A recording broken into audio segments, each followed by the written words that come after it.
Here with us today is Dr. Brian J. Rodgers, who is a board-certified osteopathic family physician combining traditional and functional medicine. With over 25 years of experience and certifications from the Institute for Functional Medicine and American Academy of Anti-Aging Medicine, Dr. Rodgers specializes in finding root causes of chronic health issues. His expertise spans nutritional cardiology, hormone therapy, and, of course, CIRS, chronic inflammatory response syndrome. Dr. Rodgers, welcome to the show. It's great to have you here today. Thanks for having me. It's great to be here. I'd love to start out with asking you, do you yourself have any personal ties or connections to the CIRS diagnosis? I do, but I didn't know about it till fairly recently. But in my 20s or even late teens, I was doing some church missionary work and I was in a training center and I all of a sudden gained a bunch of weight. I had no idea why. And at the same time, my ability to learn just went down and I didn't know what was going on. It was strange. Fast forward, I continued to have brain fog, and that was difficult through medical school. I got through, but that brain fog kind of stayed around. Mm-hmm. And then fatigue. I thought I just had a bunch of children and they wore me out and my job wore me out, but I seemed to be more fatigued, continued to have weight issues, and that kept on going until I found out about CIRS. Yeah. And so how then did you connect with Dr. Shoemaker's work? I go to a lot of conferences, and I was at the A4M conference, and I was just sitting in the general session trying to understand what was going on. And I had heard Andrew Heyman lecture several times, but he started lecturing on a new topic that had to do with mitochondria and interesting things. So I listened, and it was a CIRS lecture and kind of an introductory CIRS lecture. And as I started to listen, it's like a lightning bolt. Everything just fell into place.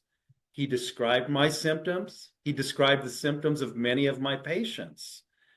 And so it made sense. And so I decided to take the A4M CIRS course and understand quite a bit more. And I'm sure glad I did. Yeah. Yeah, I love that. Dr. Heyman's lectures and videos have really been that lightning bolt for many people. Put those pieces together. I know myself, when I watched those videos online, I immediately knew as a patient that, this is the missing piece, the missing link, and changed the road for everything, really, moving forward. You went through treatment then yourself, on yourself?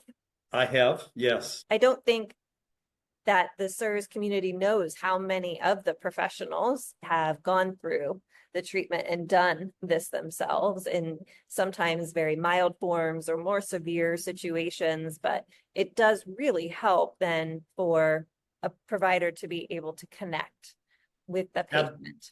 Absolutely. There's that saying in traditional medicine that providers who go into mental health are often first curing themselves. I think that's true with CIRS. Yeah. Most everybody I run into that is a CIRS provider in one way or another has some issues with this illness. Yeah, which hopefully is reassuring for the many patients out there who, after have seen 10, 20, 30 providers and have lost a lot of trust, they can have some confidence that many of the Shoemaker team is really, they're treating from lived experience as well. That is correct. Yeah. So your practice talks, if you go on your website, you talk a lot about longevity medicine. How do you define that in the work that you do? The standard in longevity medicine right now is increasing everybody's lifespan and health span. And we could talk about that, but that's not what today's conversation is about. I look at longevity medicine a little bit differently than most people because everybody wants longevity medicine, but so many people are not in a position where they can do those things. They first have to reverse the diseases that they have, namely CIRS, diabetes, other types of diseases like that. they have to reverse those in their lives, or they can't even begin to start thinking about longevity. Mm-hmm. Once you correct those diseases, then you can start preventing those diseases that'll kill you. Cardiovascular disease, strokes, cancer, those types of things. And that's the next stage of things that we look at. And then finally, once people have gone through those two processes, then we look at increasing lifespan and health span. For increasing lifespan, health span, I immediately think like biohacking type Absolutely. Of techniques, right? So what you're saying is really working on what's showing up right now in the disease processes, toxicity levels, all of that, and then starting to dive into the longevity piece is the way to go. Correct. I completely agree. You look at all these longevity medicine providers, they all have their stacks of supplements that they're taking. They all have the right way. And if you look, they're all very different from each other. Again, that's a whole different conversation on its own. Yeah. And I think that's so important to point out for people who are going through the CIRS recovery process, that really take care of your CIRS first, because otherwise the money that you might spend on some of these biohacking techniques might be wasted in a way. Absolutely. You want to use your resources to treat what is present and what's really coming up first. So I'm curious, you've been treating CIRS a long time. You talked about a couple keywords that came up in your own presentation. What do you find is one of the most common health complaints that you hear in your practice, where you immediately start to think, this could be CIRS? Well, the first thing I hear is chronic fatigue. I am tired all the time. Another thing I hear is I can't lose weight. I have honestly tried multiple diets, and the doctors tell me I'm not following the diets right, but I am. I just can't lose any weight. There are others who have brain fog or depression that just will not go away. They don't have a good reason for those things to be happening, but they're there. But the biggest thing that I hear from patients that tells me it's likely CIRS is, I've been to 100 doctors and no one can help me with my problems. No one can treat me right.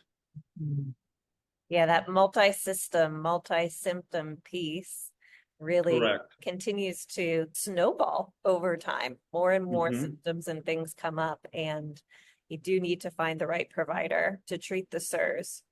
So you touched on weight gain a couple times in your own presentation, people bringing that up as a complaint. How does weight gain, weight loss, how does that show up in a CIRS patient? Why does it show up? And do you see it resolve for people as they go through the protocol? Yes. Weight gain often shows up as an instant 20 to 30 pound weight gain.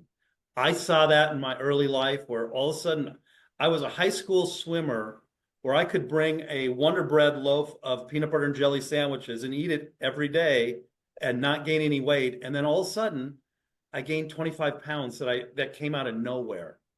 I have other patients that tell me I was doing great, and then all of a sudden I gained 30 pounds. And so with CIRS, it often presents as a rapid weight gain for no really good reason. And I didn't have any good reason for my weight gain, or at least I can't think of one. Why does that happen? Well, there's a number of reasons. First of all, in CIRS, the mitochondria are dysfunctional. They start doing things differently than we learned in our biology class in high school. We learned that the mitochondria can take 1 unit of glucose and make 36 units of energy, and everything's working properly. But in CIRS patients, instead of making 36 units of energy, that 1 unit of glucose typically only makes 2 units of energy. And so we're not using the glucose the same way. The mitochondria are very dysfunctional, and that causes that to happen. But another thing happens is those CIRS toxins, they hit the leptin receptors in our brain. Leptin tells us we're full. We eat a meal, the leptin goes up, tells our brain we're full, we stop eating. But in CIRS patients, these leptin receptors don't work properly. And in CIRS patients, we often see leptin levels up in the 60s and 70s and higher and it should be below 20. And it's high because the body's trying to tell the brain that it's full, but the brain isn't listening because these receptors are blocked by these CIRS toxins. So those are a couple of ways that this happens. Also, when you have body aches, you don't feel well, you don't exercise. Also, when you need energy and you don't have any energy, you'll eat foods that are not necessarily the best for you, those sugary foods to try and give you that energy to get through that day. So all those things contribute to the weight gain. Yeah. Once people get into their clean housing and start to go through the protocol, do you find they're able to then start dropping some of the weight that was gained? Absolutely. And at first, it's very slow. If they're lucky, it's a half a pound a month as opposed to 1 or 2 pounds a week. But as they continue to get better and continue to complete the protocol, I have seen them lose the weight. Absolutely. Another thing I wanted to touch on with you, I love how you're explaining everything, I think, very simply and practically for people. What about thyroid? How does CIRS impact the thyroid?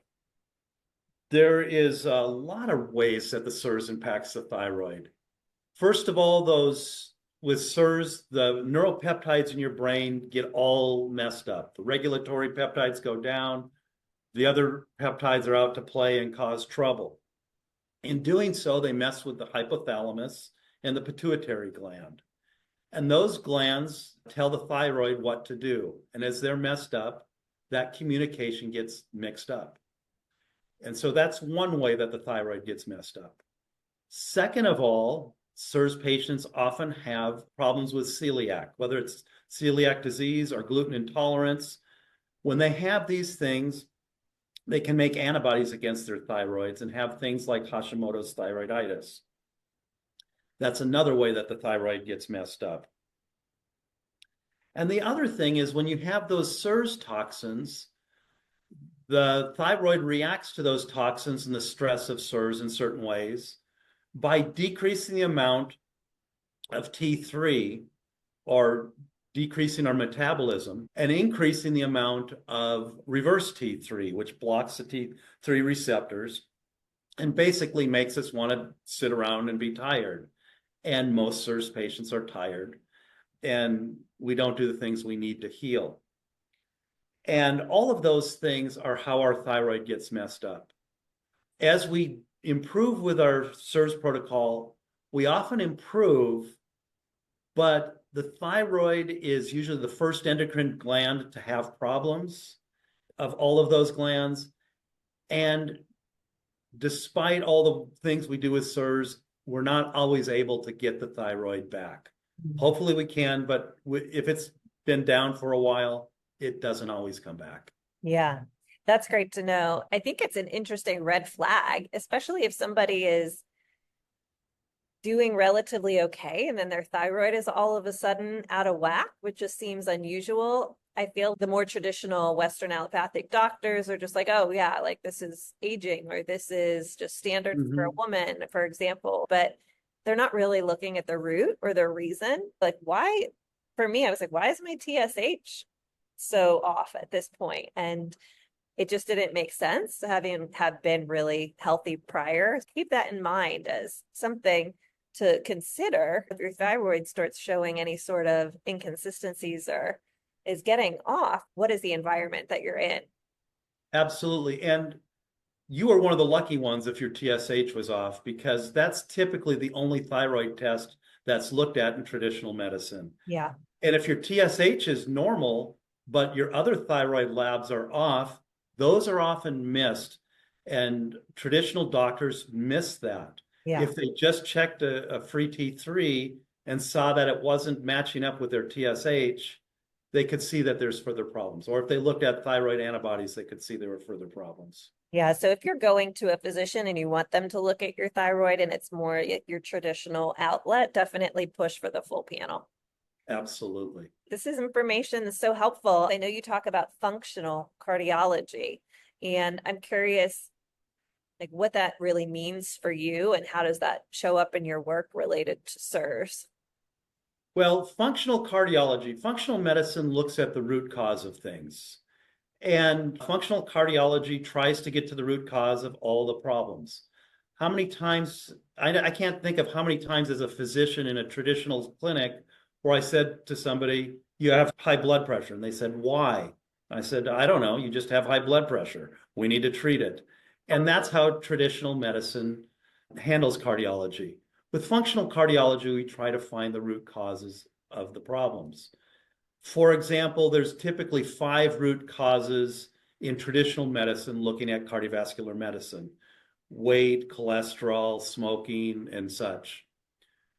In functional medicine, we right away start off looking at the top 25 causes of cardiovascular medicine. So we get much deeper. There's actually over 400 causes of cardiovascular medicine. You don't need to check all 400 because there's clues to some of those things, but we don't look at hormones, toxins, and such as some of the clues to cardiovascular medicine, and nutrients that can be off. For example, in traditional medicine, you look at a typical cholesterol panel. In functional cardiology, you look at an NMR cardiology panel that tells you more information and why things are off. You look at an LDL particle number as opposed to just a LDL number. It gives you far more information. Interesting. It's very obvious from talking to you that you're using a very integrated approach with the Shoemaker protocol. And how important do you think that is to get to full healing for people? Oh, it's essential. I have seen a lot of people with this protocol. There are some people who have come in and then disappeared, and they just stopped following the protocol. And then they can't come back after months to years, and they want to get started again.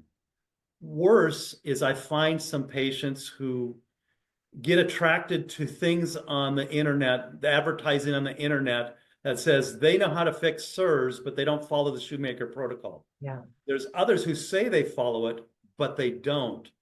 And they'll leave because of the advertising looks far flashier and better than what I'm providing. Yeah. But they all typically come back and they need help. And I wish they wouldn't waste their money on things that don't work. Yeah. It's so hard and tempting as a very sick patient to want to jump towards the shiny fruit, the Absolutely. quick fix. And unfortunately, I know myself before I got to my diagnosis, when you try different things and it just doesn't work, it just doesn't work, you end up spending thousands of dollars. Mm-hmm. I am in counsel with people and I hear a lot of their stories because I work with people in the grief process and help them with their emotional healing through recovery. And that's a huge piece that comes up all the time, like the money I spent, the time I spent on all of these other methods. And they often just want reassurance that they're on the right path with something that not a lot of Western physicians know about. There are those who get lured by a mold test in their urine. Yeah. And it doesn't make sense to me because I asked them, where are they seeing their mold? In the urine. Well, if it's in the urine, that means your body is clearing it. Mm-hmm. And you don't need to do anything more because your body is clearing it in the urine and it's gone. So many people waste time chasing things that they don't need to. The inflammatory response is really what needs to be targeted and getting in that clean housing, no way around it. That is correct.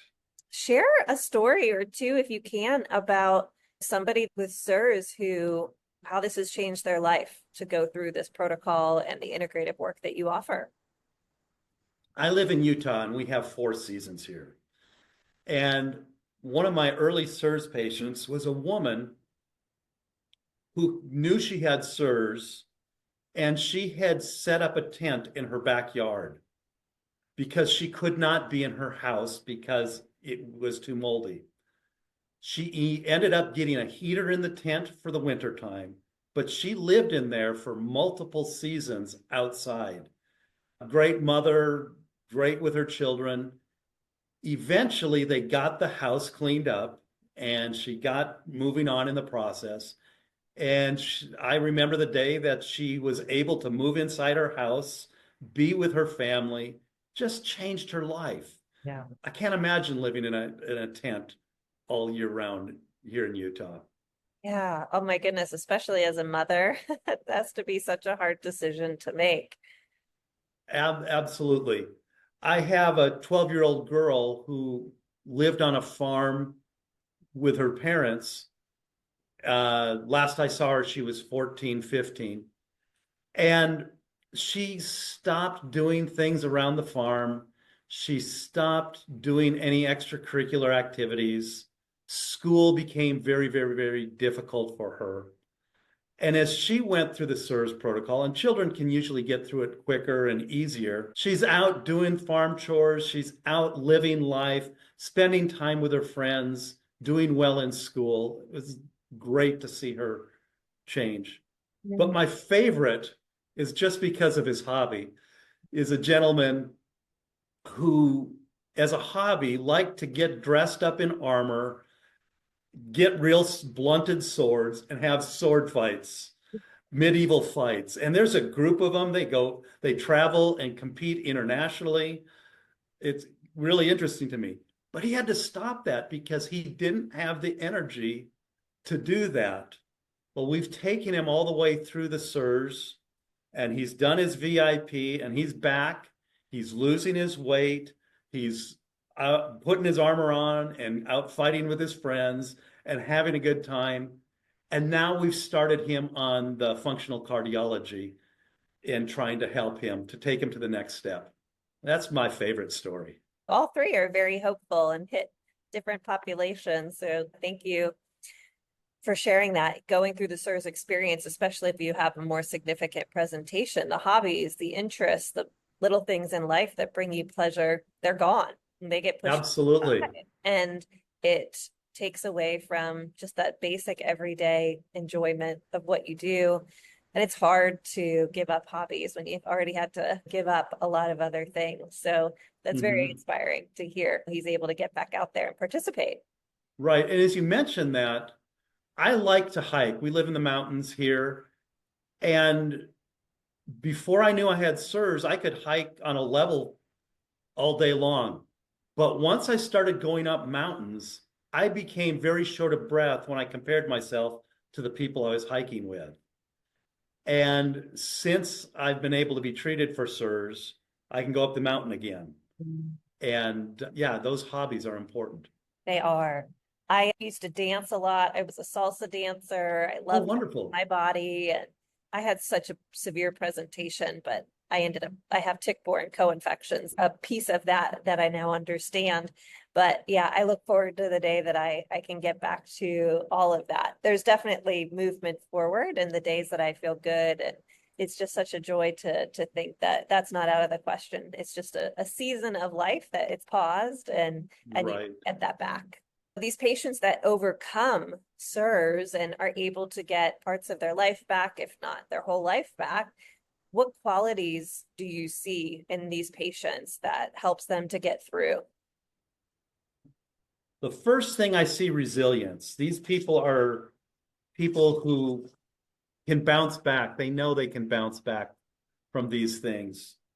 I see that they're persistent. They keep on going on with the treatment. Sometimes when you have to remediate your home, it can take months, even years. And you have to be persistent in following the protocol until you get past that process. And it's important that they follow the plan and they stick to the plan. They don't go following shiny objects, trying to get better, because typically when they follow those shiny objects to people who claim that they can get them better quicker, they often get better slower for a lot more money. It's the people who stay true to what you teach them and how to follow this protocol. This protocol has been scientifically proven. It's been vetted in the medical literature. It works. And if people would stick with it, they'd find that it works. Yeah. It's so easy when there's a time where it feels like things are plateaued or nothing is happening to want to reach for something else or add something Mm-hmm. in. And every once in a while, there might be something that's gentle, that's complimentary, but you really should be talking to your Absolutely. provider about it just to make sure. And really just keeping in mind that when those things happen, even though it might seem like nothing's happening, there's stuff happening in your body for the better. And you might not feel it yet, but it takes time to Absolutely. rewire your brain and get the body back on track. Well, think of how long it takes to get into CIRS and to stay into CIRS. Yeah. And people, we're human. We use microwaves. We want to get better as quickly as possible. Yeah. Sometimes it just takes a while. Yeah. Important to surround yourself with people who will support you and say, nope, stay on track, keep going. And to listen to those who are further along than you Mhm. and to the overcoming stories. And I've interviewed a lot of different people who've overcome SIRS on this podcast, but just be around people that will inspire you to stay on track and keep going, and you will surely get there. I agree. So I love to ask my guests just a variety of general questions about Okay. SIRS. I would be curious to see, what do you wish non-SIRS doctors knew about the SIRS illness? I I just wish that they knew about the SIRS illness and that it's been thoroughly studied in the medical literature. It's a real illness. It's got real science behind it. It's not some fake thing. And there's been real recovery with people following the plan. I just wish that they were aware of it. And I wish they were aware that there's specialists who can deal with the SIRS and take care of those patients. What do you think is the biggest barrier in terms of the crossing over into that world? Because clearly Richie's research is what, 20 years old almost at this point. There is a small group of people who is treating, putting out papers, educating. And I think there's a strong amount of momentum growing, yet there's still a barrier. First of all, when something is new, it takes at least 20 years to start to be seen in traditional medicine. Mm, So just the initial inertia of that. And it's getting harder and harder for new research to get going into traditional medicine. Everybody's stuck in their ways. If you look at a lot of these boards, medical boards for different specialties, they're made up of these very old people, older than me, and they are set in their ways and they don't want to change. yeah, And that's a big part of the problem. yeah, Another part of the problem is financial. If you look at what it takes to medically to recover from SIRS, it's not very expensive. Yes, remediation can be expensive. And yes, some of these medicines, a couple of these medicines are a little bit expensive, but for the most part, it's not very expensive. Well, it's hard for medicine or drug companies to make much money off of that. And so I think that is also a little bit of a barrier. yeah, And people like to hang on to their diseases, chronic fatigue syndrome, fibromyalgia, and such, and now long COVID. There are specialists who love to hang on to those diseases. But if you look at those diseases, there really aren't any good labs to prove that they have those diseases. And they're typically SIRS. And so those specialists are hindering the ability of SIRS to get into the mainstream.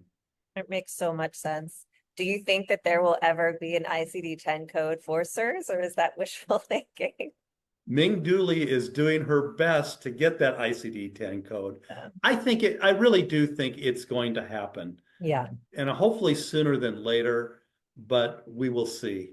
I think it will too. I have a background as a speech and language pathologist, and I was very much in treatment 20 years ago when autism was really severe presenting, and Mm-hmm. we didn't have the diagnosis codes for that within the speech pathology world, and I lived through that development of how it eventually we got to that diagnostic criteria and code and everything. And when that actually happened, people couldn't believe that it was finally like a diagnostic code. So hopefully one day it will just happen.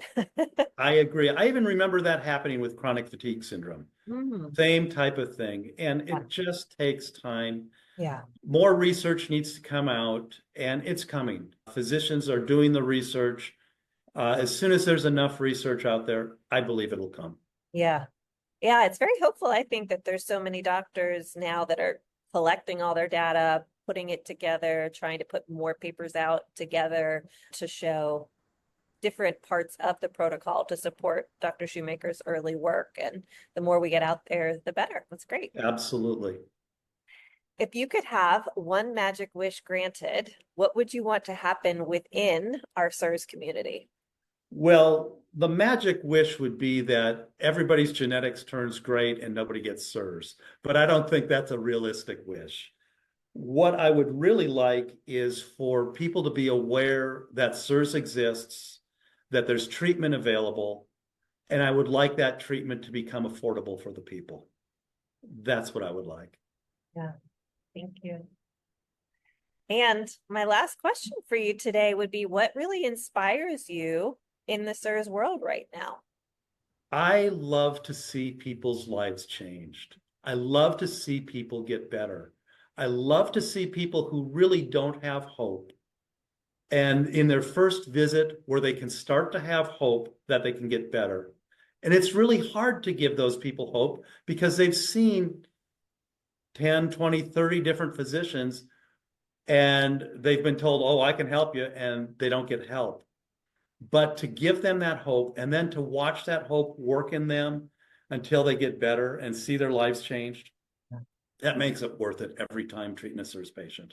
Yeah, SIRS overcomers, they exist. They're out there. Absolutely. Don't give up hope.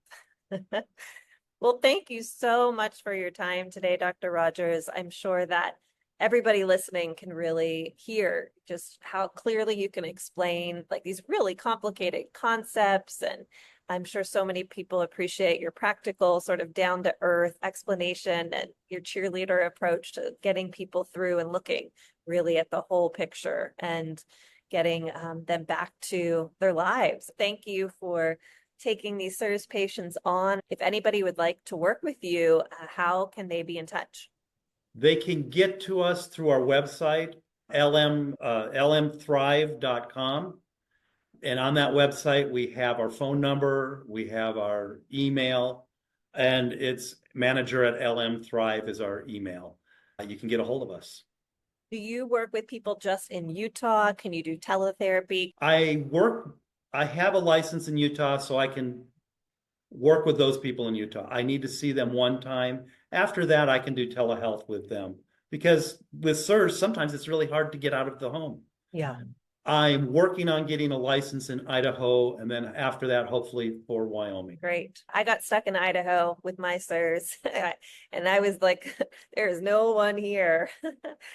And it was tricky. I mean, thank goodness for telehealth. I was able to connect with people, but it would be amazing if you got certified in Idaho. I am working on that. I have a number of patients in Idaho who do come down and we work together. That's great. Good to know. Yes. Thank you so much for being on the show today. Anything else that you'd like to say that we missed? No, I just appreciate you having me here and letting a simple doctor with simple explanations be on your show. I appreciate it. Thank you so much.